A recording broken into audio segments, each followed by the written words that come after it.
I mean, they're going after totally innocent people. And as this guy said, he's going after these people simply because they're police or simply because they're white.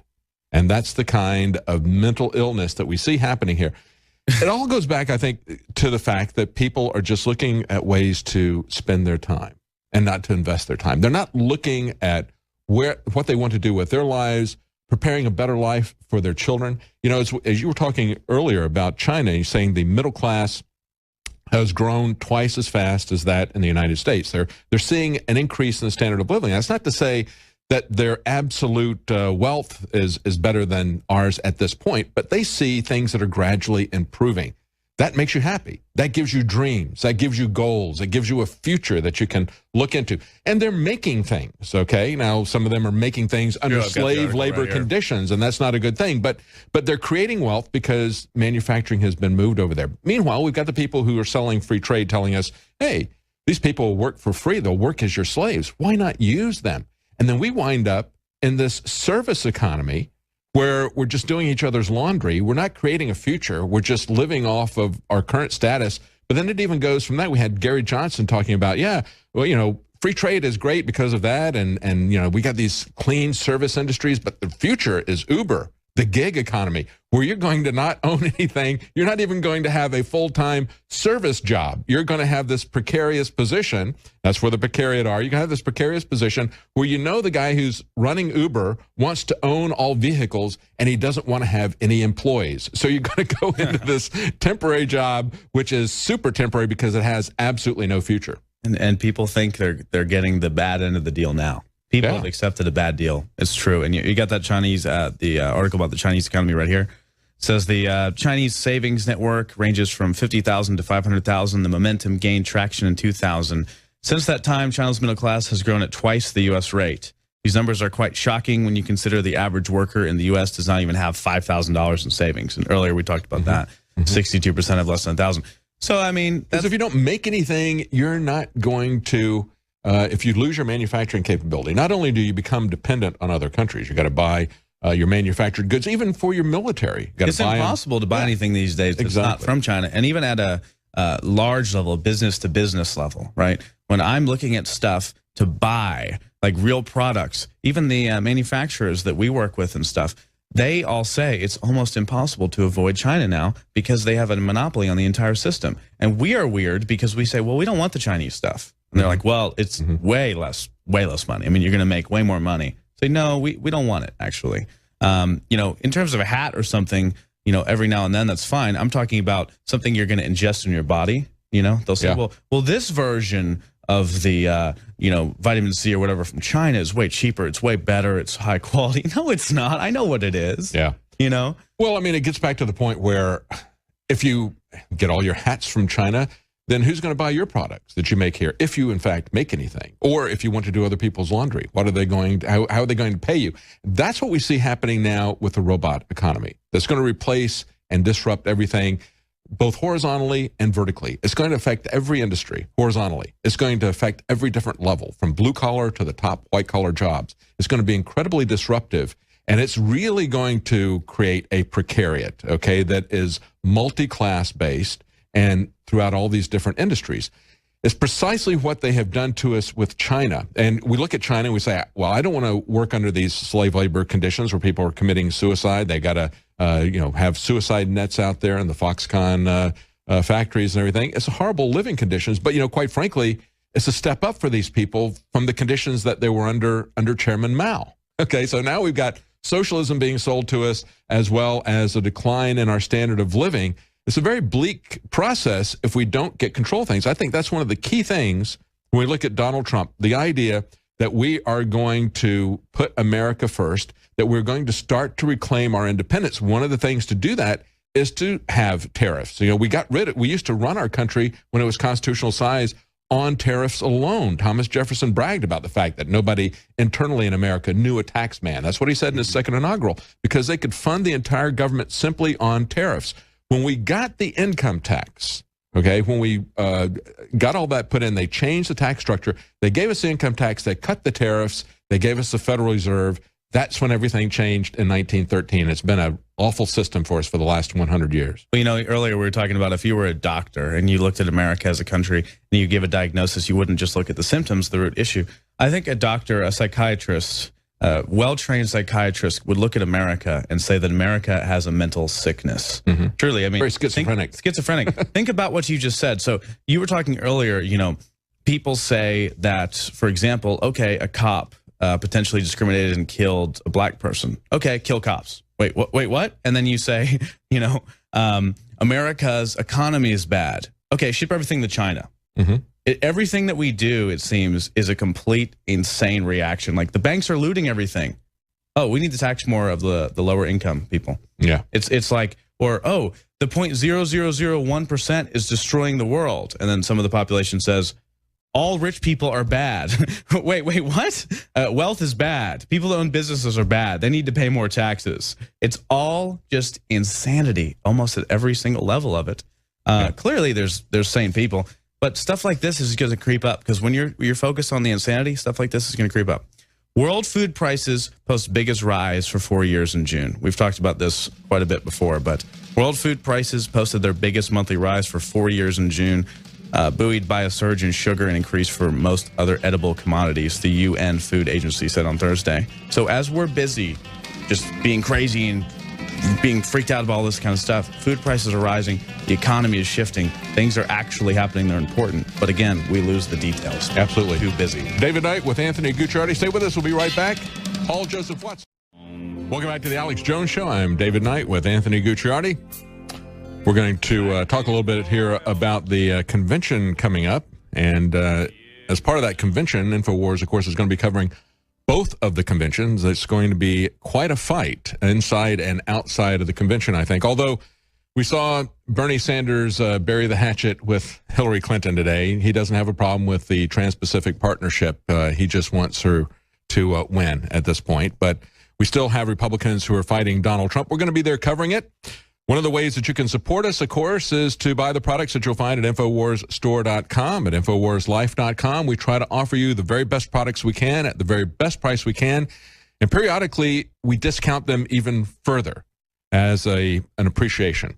And we have a sale that's going to be ending tonight, 20% off Survival Shield X2. That's our nascent iodine, as well as 20 to 40% off InfoWars Select Storable Food. This is a way for you to be able to support yourself, to support your family, to provide for yourself, as well as to provide for InfoWars, to give us the fuel that we need to go cover these important events as they're coming up. Again, those sales are going to end tonight. That's 20% off Survival Shield X2 Nascent Iodine and 20 to 40% off InfoWars Select Storable Food. We also have a new product that's come out this week. This is something that that Alex's dad, who's been a practicing dentist for 30 years, said it's the best teeth whitening system that he has seen in his 30 years of practice. It's a three-way system.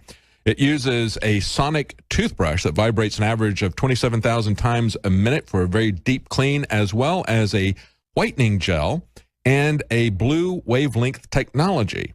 Now, the blue wavelength technology activates that whitening gel. It also kills bacteria. It's a great system. Take a look at it at InfoWarsStore.com. For a limited time, you can get nearly 25% off your second Go Smile Sonic Pro system.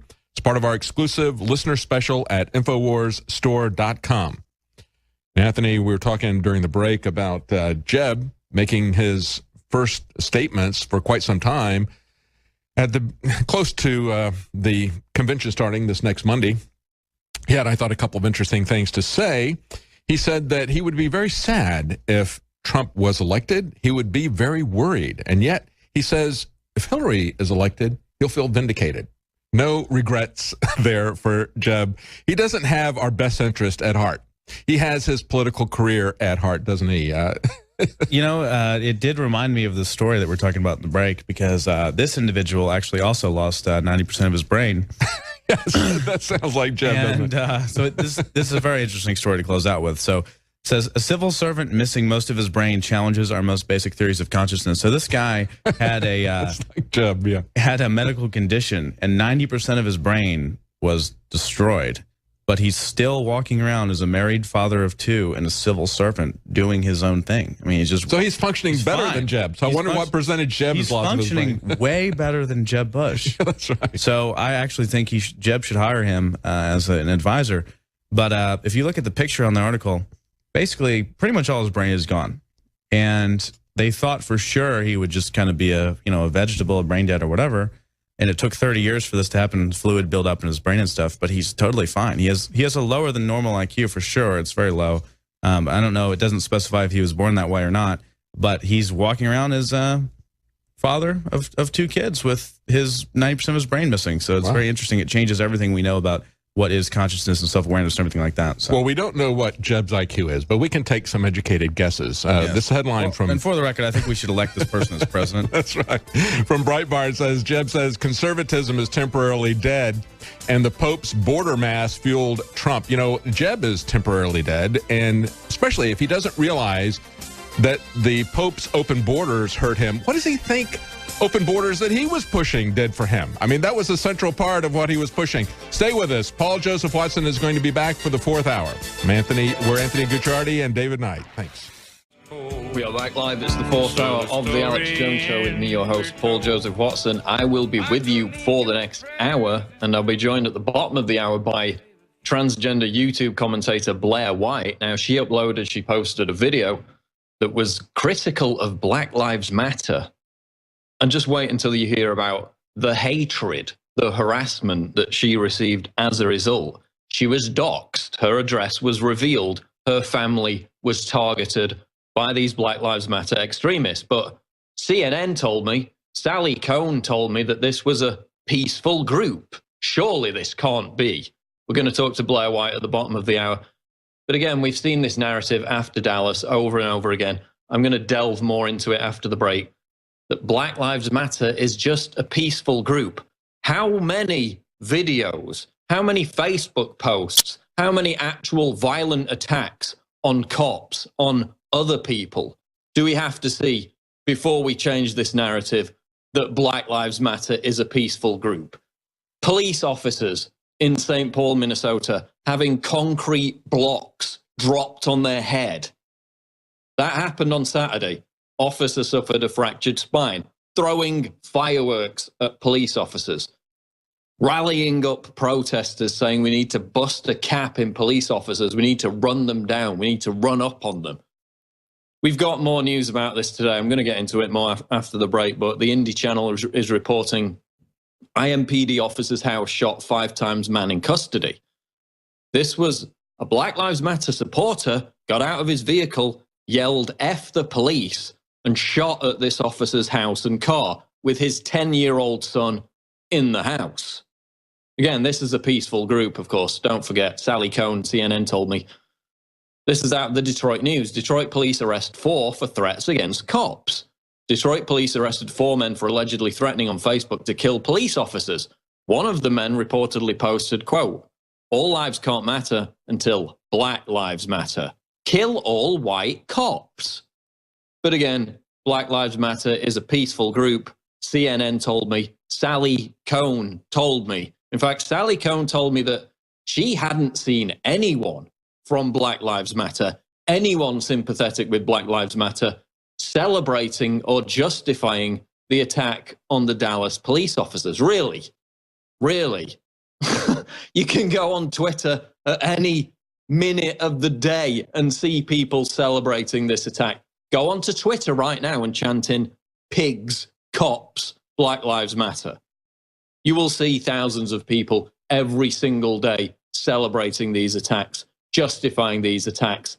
Because as the El Paso police chief said the other day, this is a domestic hate group. If you had a bunch of, right-wing Christians who said that their ideological inspiration was the Oklahoma City bomber Timothy McVeigh, and that they wanted to kill all black people, they marched in major cities chanting to kill all black people. They posted on Facebook and Twitter, we want to kill all black people. They violently attacked black people. Imagine if that was the situation. How would the media treat it? Would the media venerate such a group as, a bold new protest movement, a bold new frontier in civil rights? Of course not. They would call them violent domestic extremists. We saw that just a few months ago up in Oregon. And those people weren't even violent to begin with. But again, Black Lives Matter the founders of the organization say that their inspiration, Assata Shakur, is their guru. This is a convicted cop killer who is on